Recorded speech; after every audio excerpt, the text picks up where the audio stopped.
Welcome to my math toolbox. I have before me a bunch of stuff that you can find around your house that you could use to teach kids math. So I'm going to go through each item one at a time and tell you great ways to use them. So let's start in the kitchen.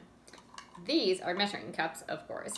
And measuring cups are a fantastic way to give kids a real number sense when it comes to fractions.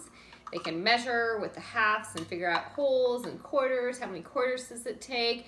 You can also use real life problem solving with your measuring cups to figure out how to double a recipe, how to half a recipe. And then I feel like if you're putting real things in here, such as beans instead of water or flour, they really do the kids will really get a sense of what a half is, what a whole is, what a quarter is, what a third is. So try and find a measuring cup with a third as well. Speaking of beans, okay, beans are one of my favorite math tools because they are very versatile, and you can count with them, you can pattern with them, you can even do a place value with them. If you want, you can take a white bean and put nail polish of different colors on one side and make them different values. So these are great inexpensive counters. They also work well for filling things up. So beans are fantastic. And hang on, I forgot one thing. Beans can be used in a 10 frame as well. This is the cheapest 10 frame you'll ever purchase. So take your egg carton, cut off the end, and you have yourself a 10 frame. You might even want to highlight 5 and 10. These are good for adding the beans. You can use the beans to multiply in your 10 frame, as well as add and subtract numbers 1 through 10 and get a real number sense of what things like 3 and 2 make, or 5 and 3, or 5 and 1. So 10 frame, very inexpensive. All right, so we've taken care of a lot of the kitchen stuff here. Oh, one more kitchen item. Can't forget the edible. This little orange right here, or any orange for that matter, but these are nice because when you peel them, you just break them apart. These are great for fractions, also good for subtraction. Yum, yum, yum. All right, that's the kitchen, I think. And moving to the sewing room, I have just a lovely tape measure. And what's great about a tape measure is that you can use it to measure regular things, but you can also find perimeter like this by going around. This would be circumference in this case. So circumference or perimeter, because it's flexible, not like a ruler. And so always have a tape measure in hand. Heading up to the game room, we have a lot of different dice here. We have the regular dice that can be used for all of our arithmetic and math functions. And then we have some double dice. If you can get your hands on some double dice, these are wonderful because you can roll, and I have a 6 on top, a 3 in the bottom, and if the function of the day is multiplying, then I can know that that's 18. If you have 2 kids rolling the double dice, you can compete for the highest number, and those work well. These particular dice are place value dice. These are awesome because you can roll and then make the biggest number, the smallest number. These ones have ones, tens, hundreds, and even thousands on these place value dice. I love my balls. One of my favorite activities to do with the ball is to roll it across the table and have the child roll it back. And we do things like partners of 10. So I say 1, they say 9, 2, 8, 3, 7. You could also do it playing catch. When we play catch, we do hacky sack quite a bit because it's just a nice, good catch. So we do partners of 10. You can also do doubles, 4 plus 4, 8 plus 8, or doubles plus 1. And so these are a great way to do math, and the kids just think they're having a ton of fun. In a classroom, I am highly dependent on the mini whiteboard. Pretty much when I teach a new concept, everybody has their whiteboard, and everybody is putting it up in the air and showing me their answer. You could also use it for games such as Showdown, where they work on their problem silently, and then everybody in the group flips all at once, and they see who got the right answer and discuss it. So mini whiteboards give you immediate feedback to assess how the children are doing on a new concept. So I love these and I'm completely dependent on these. The simple index cards. Index cards are one of my favorite because you can put your math facts that you're working on.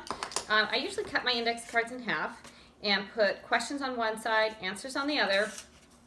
You can make, I usually grab a timer and time the kids, how fast can they do their particular math facts that they're working on, and make it a bit of competition. They also make great exit passes. So you've taught a new concept and you want to know if the kids understand them.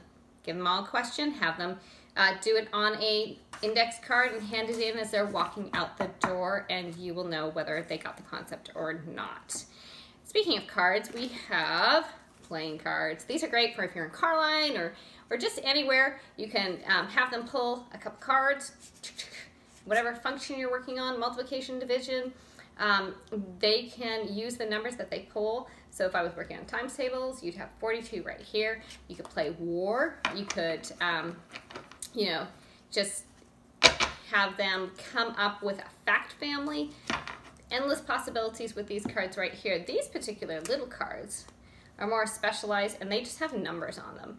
So you could do, and there's a little subtraction as well. So you could, and an addition function. So cards like that, you can build number sentences and use them for a multitude of things. All right, heading back to the game room. If you have small toys are great for patterning and addition, subtraction. And I often will teach too, if you have like little animals, you can line them up and talk about before and after. Like, does the pterodactyl come before or after the bear? And before and after is a really important concept with children. You can also do left and right, but bears are good for counting and grouping as well. Legos are another small toy. You can give them a Ziploc full of Legos, and Legos are great for classifying, and you can even do decimals if you flip them over and use the back sides of your Legos. So, small bag of toys. Then we have our popsicle sticks.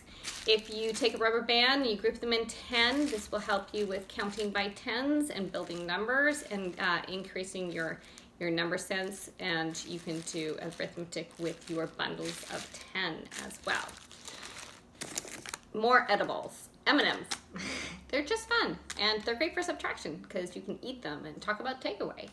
And you can enjoy them and do math at the same time. You've got different colors, and they are fun, especially if you put them in your 10 frame, and everybody's happy. I have a giant thing of sugar cubes right here. And sugar cubes are great for volume.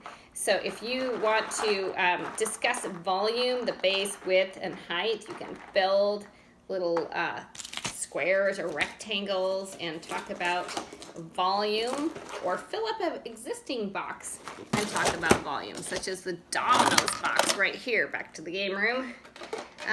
Dominoes are just a fantastic tool because you can work on matching, you can work on number sense, just knowing that that's a 4 right off the bat.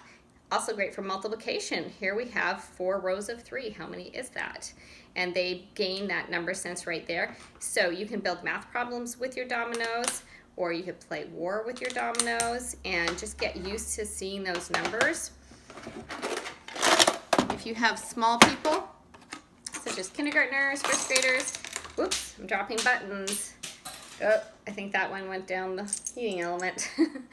All right, so when it comes to buttons, look at the holes too. Here we have 4 holes. Whoops, more buttons going bye-bye. Maybe the buttons aren't a good idea. Okay, so you can talk about how many holes are in the middle. You can classify them. You can count them. We can put them by colors. We can group them. We could even give them value, like making the big ones worth 2 points and the miniature one worth 1 point. So there's all sorts of things that we can do with buttons. And money is important because with the money, you have proportional or non-proportional value. For example, your penny is small and your dime is small, but the nickel is larger, so they can learn that value isn't necessarily attached to size. It's also really good for them to be able to understand our money system, of course, but it helps them with basic math, like how many 25s are in 100? And what does that make? And what would I need to make 50 cents? Real life word problems they come alive when you have real money, if you can do real money. That's fantastic. If not, plastic money works as well. So I think we're getting down to the end here. Let's see, we have our typical math blocks. What I like about these math blocks, they're from Math-U-See, and we have the 3s, the 4s, the 5. Everybody has their own color, and we can compare those to the 10 bar, and we can see how many 5s does it take to make a 10 by stacking them on top of each other, for example, or how many 3s does it take to make a 6 like this. So you can compare them that way. So I do like having some type of blocks handy. So I think I've covered everything. So I think that if you have these basic things in your home, that you can be set up and do lots of things with them, such as counting and place value and building that number sense and using these concrete models before moving to the abstract. So I think that's it. Thank you.